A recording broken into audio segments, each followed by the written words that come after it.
Hello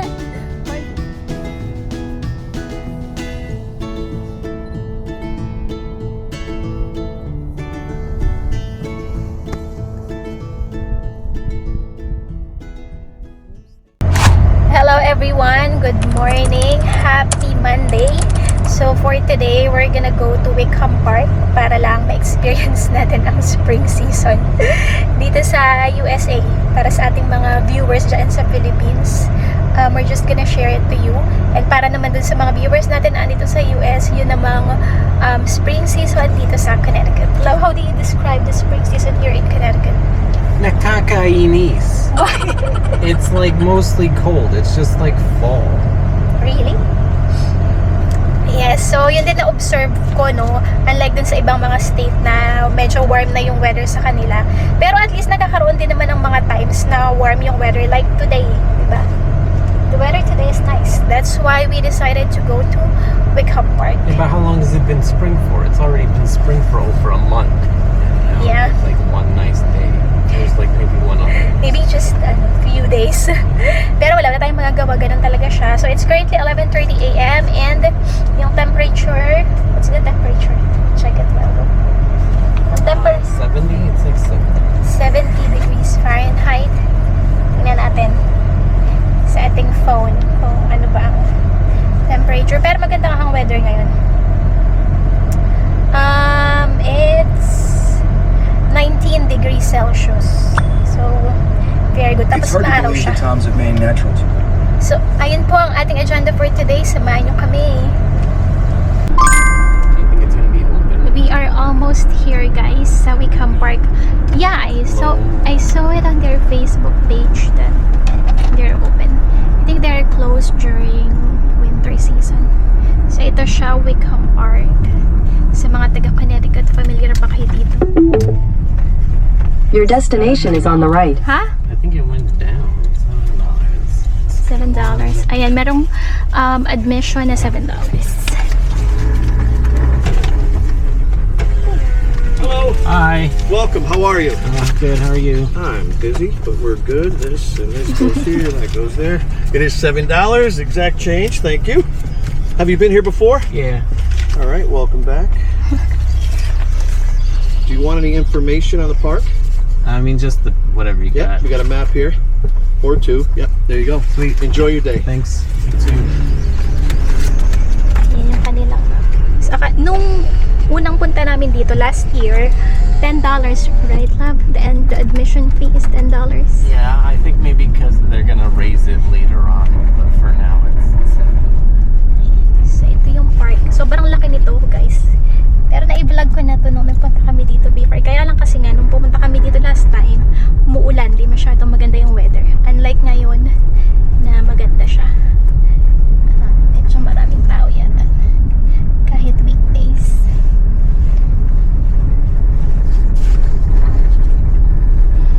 Where are we gonna park?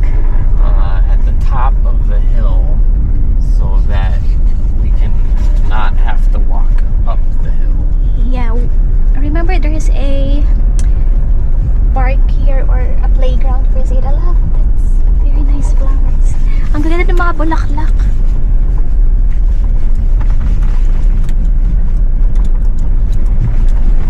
Dati pinaglaro namin dito si Zeta. Liit-liit pa niya noon. Wala pa siyang 1 year old. May nagpa-photo siya doon. Yun si Zeta, kakagising niya lang. How many minute drive is it from our place? 42. 42 minutes? So medyo malayo ito sa amin. Ay! Zeta, come here. Zeta, come over here.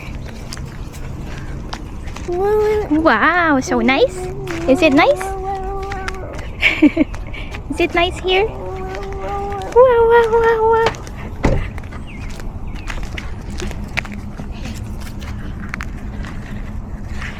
So andito tayo sa may hill, mga friends. Medyo chilly dito pero okay lang. Baby, do you like it here? Huh? Is it nice here? So yan ni Zeta, na-enjoy niya yung place. Mahangin siya kasi nga sa taas siya ng hill. Come on, baby. Andun si Mr. nag-take ng mga pictures. Ito pala. Hi, Tara. Happy? You're happy? Sabi ni Zeta, happy. Are you happy?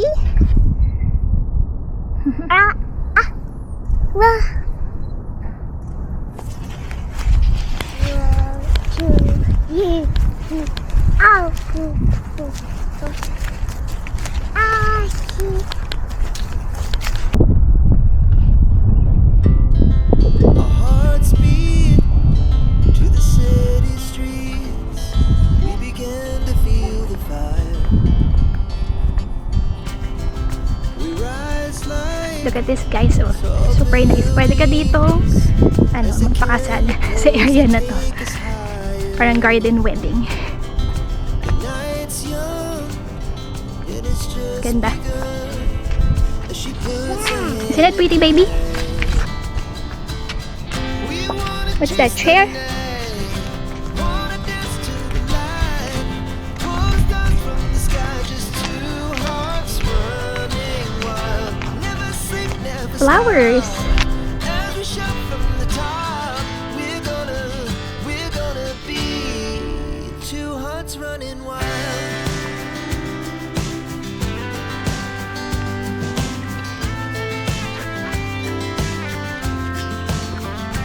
Zara, look at Tara. Look at Tara. Take pictures. Yellow? It is not yellow. Is that your favorite color? Laugh so loud as the hours pass. We're gonna do it all again. We wanna chase the night, wanna dance to the light. Pull stars from the sky, just two hearts running wild. Never sleep, never stop. As we shout from the top, we're gonna be.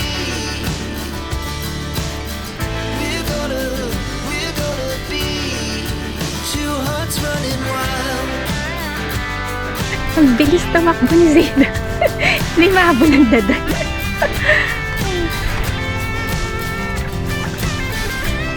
Come on, baby. Let's take pictures.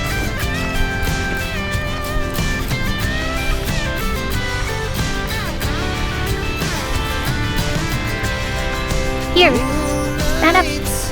Ang bango nito. Ano yung tawag dito sa bulaklak? Carnation. Zara. Tignan nyo guys ang view dito.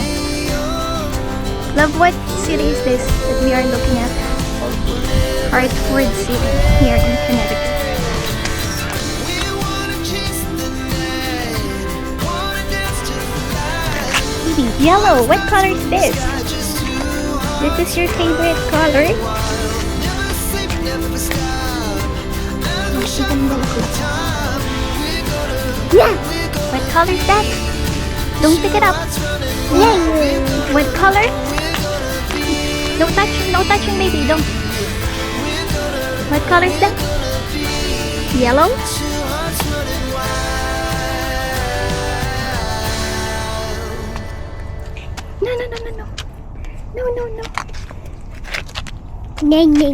No. No. Look at this, guys. Very nice yung flowers. Wow. Isn't it nice, baby? No. You can pick it up.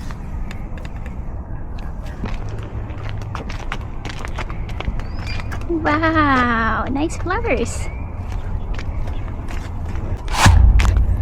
So, meron din silang playground dito. Dalawa siya actually. Meron pa dun sa baba. Pero andito kami sa may bandang taas ng hill. Ayan.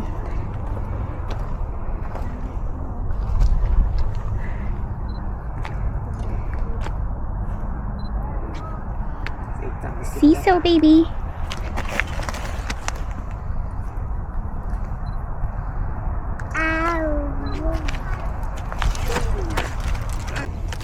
Sakay natin si Zara dito sa swing.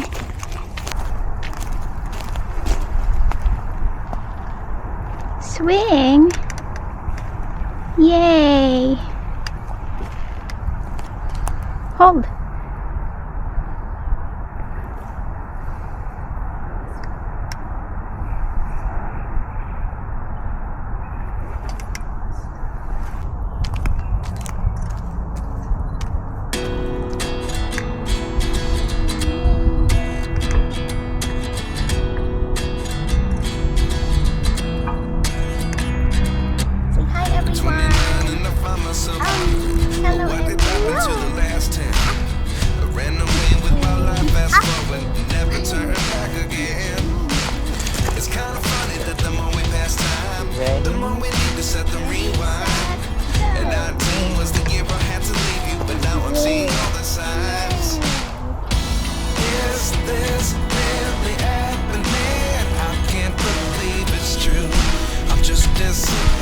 Super nice talaga dito, guys.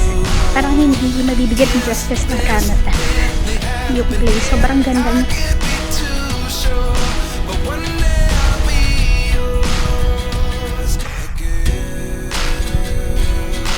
Go pick it up, then blow it.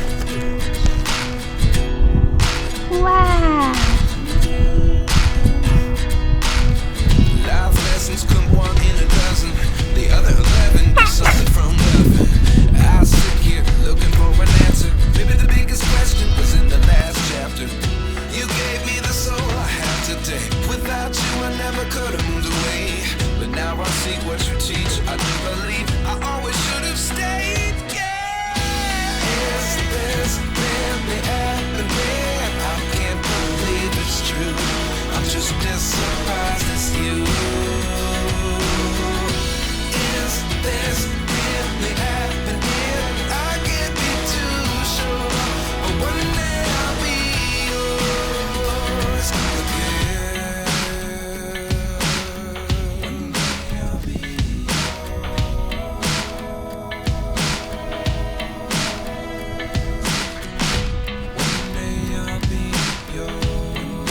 Give it to everyone. Hi.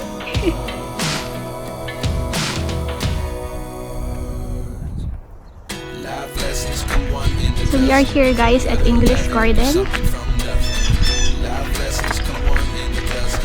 The other Tingnan natin kung ano pa ang meron dito sa kanilang English Garden. lessons come one in a dozen. The other 11 is something from nothing. Life changes, just open the door. One thing certain. Cute nitong pathway. Same as that. Take ng picture. Look at that. It's true. I'm just as surprised as you. Is this really happening? I can't be too sure. But Tignan nyo, guys. Ito yung cherry blossoms nila. Kaso, hindi pa siya nag-bloom. Ano pa lang, nag-start pa lang siya mag-bulaklak. One block. Dito. Singular blossom. May talagang ano dito pag bloom. Bago pa lang kasi siya nag-start. Pero nung last year, na nag... It's over. Look. See? Oh, is it over? No, remember the that one, love. Ano ba yun? Plum. Is that a plum? That one? Pinapanood nyo rin ba si Pinay Mom in South Korea at saka si Hazel King? So pinapakita nila doon yung for now yung spring season sa South Korea. So kung ako yung tatanungin kung saan ba mas okay or mas maganda yung spring season, nakapunta na ako ng South Korea before and iba kasi yung vibe doon ng ganitong season kumpara dito sa US or siguro dito lang sa Connecticut kasi hindi ko pa naman na-experience yung spring season sa ibang mga state. Pero based sa mga napapanood ko, parang isa sa pinakamagandang spot dito pagka spring season is yung sa Washington DC, diba, yung sa cherry blossoms, kasi parang yun yung signal ng or signal symbol ng spring. Pero yung sa South Korea kasi nagkalat ang cherry blossoms and then ibang iba talaga yung kanyang vibe. Lalo na yung pinuntahan namin doon last time, yung Land of the Morning Calm. Sobrang ganda. Nasa bundok siya. And ang daming mga flowers. Parang ganito yung style niya pero iba talaga yung ano niya, yung vibe. Kaya for me mas maganda yung spring season sa South Korea. Pero dito okay naman din. Maganda rin siya. Sa Philippines kasi 'di ba ano lang, 2 seasons lang tayo, rainy season and summer. Kaya ano din, maganda na nasa place ka na merong 4 seasons. Kaya yung mga tao dito pag ano, lumabas yung araw pag summer and spring, parang mga what? Because ano, she's gonna fall. You go there. Si Mr. busy mag-take ng pictures kay Oy, love, she might fall on the ano pond. Love. Oh my God. Love. Diyos ko, si Zeta tumakbo dito. Bakala namin mahuhulog dito sa pond. Hindi mahuli-huli ni Mr. Ang bilis niya na kasing tumakbo.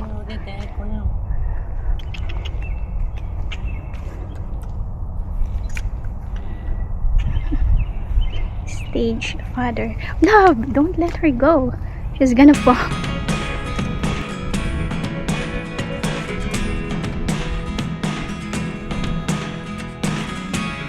never really know what's going on.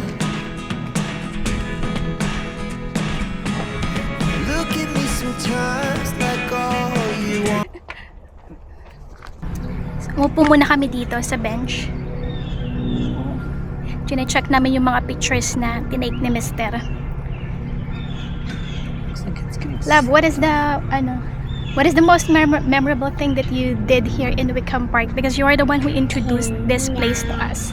I remember you told me something about that you did here. You tell them. Ain't right.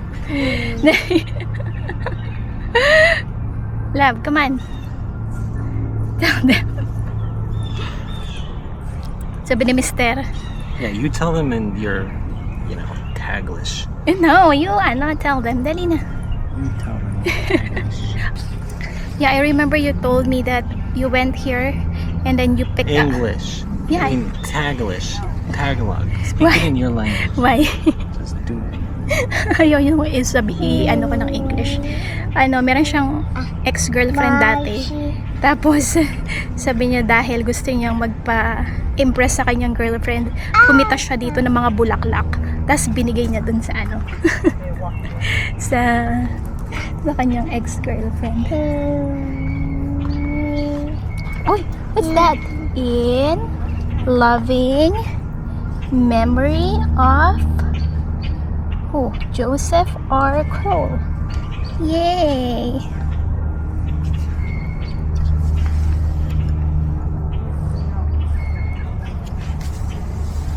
Hello everyone. Are you happy?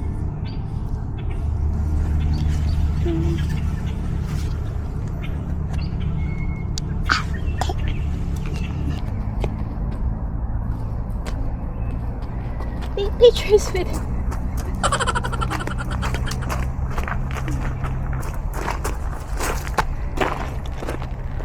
Stand up.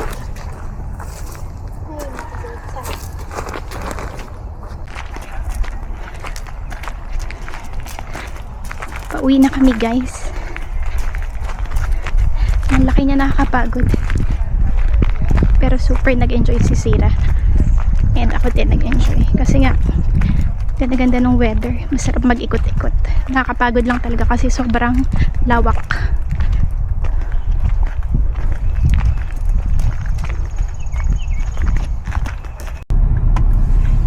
So, done na kami dito sa Wickham Park, guys. Super nag-enjoy si Zayna and super nag-enjoy din ako. Si Mr. hindi siya masyadong nag-enjoy. Puntahan namin ngayon ang aking mom-in-law. Ayan yung mga, ano ba ito? Cherry blossoms ba? Are these cherry blossoms? Love?